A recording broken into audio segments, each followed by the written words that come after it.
Hi friends, कैसे हैं आप लोग। पुनः मैं आप लोगों के बीच आज नया एक्ट लेकर उपस्थित हूं। चार्टर एक्ट ऑफ 1813 ईस्वी का चार्टर एक्ट।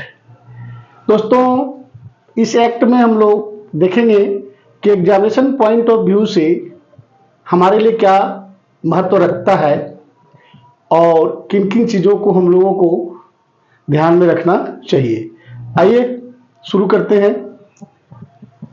सबसे पहला पॉइंट आप लोग देख रहे होंगे, अबॉलिश्ड ट्रेड मोनोपोली। मतलब ट्रेड मोनोपोली जो था उसका समापन किया गया। किसका? Trade monopoly of east India company का। ईस्ट इंडिया कंपनी का ट्रेड मोनोपोली को भारत में समाप्त कर दिया गया। केवल चाय का व्यापार और चीन के साथ व्यापार, ये दो की अनुमति दी गई। बाकी सारी अनुमति को समाप्त कर दिया गया, सारे अधिकार को समाप्त कर दिया गया। ठीक है, तो यहां पे कभी कभी ये सवाल आ जाता है कि किस एक्ट के द्वारा ईस्ट इंडिया कंपनी के ट्रेड मोनोपोली को समाप्त किया गया और किन किन क्षेत्रों में trade monopoly east India company का कंटिन्यू रहा। तो दो क्षेत्र में कंटिन्यू रहा। किस किस में? तो एक ट्रेड इन टी और एक ट्रेड विथ चाइना। तो ये दो क्षेत्रों में ईस्ट इंडिया कंपनी का ट्रेड मोनोपोली कायम रहा, कंटिन्यू बरकरार रहा। बाकी भारत में ईस्ट इंडिया कंपनी का जो भी ट्रेड मोनोपोली था, सारे के सारे मोनोपोलीज को समाप्त कर दिया गया। दूसरा, अलाउड क्रिश्चियन मिशनरीज।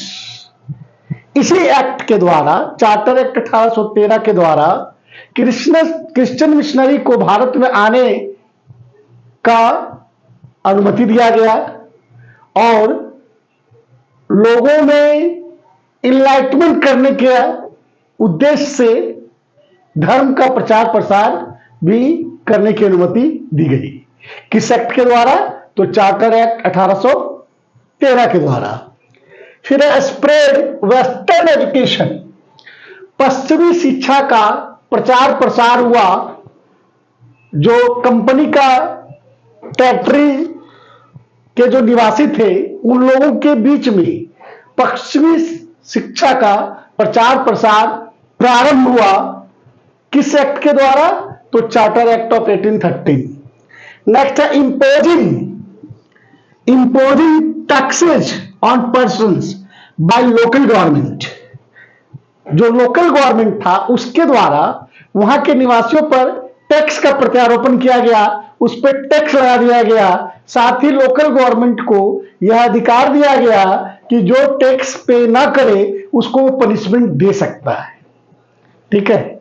नेक्स्ट है assertion of sovereignty of British crown over company territories in India.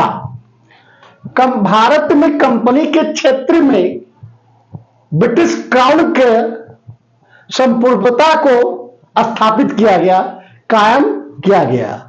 किस एक्ट के द्वारा? तो चार्टर एक्ट 1813 के द्वारा। तो दोस्तों, ये 5 पॉइंट आप जो देख रहे हैं, एग्जामिनेशन पॉइंट ऑफ व्यू से काफी उपयोगी है। इसलिए बिल्कुल इन चीजों को, जहां तक मुझे समझ में आ रहा है कि आप भली भांति समझ पा रहे होंगे और आपको इसको बिल्कुल कीप इन माइंड आपको रखना है। किसी भी पॉइंट को क्वेश्चन बना के और आपके साथ ऑप्शन दे सकता है। तो आप बढ़िया से पढ़ते रहिए, मस्त रहिए। और यह वीडियो समझ में आया हो, अच्छा लगा हो तो आप सब्सक्राइब करें, अपने दोस्तों को शेयर करें और बेल आइकन को प्रेस करें ताकि जो भी वीडियो इस चैनल में अपलोड किया जाए उसकी नोटिफिकेशन आप तक सबसे पहले पहुंचे और आप उसका फायदा उठा सकें। धन्यवाद।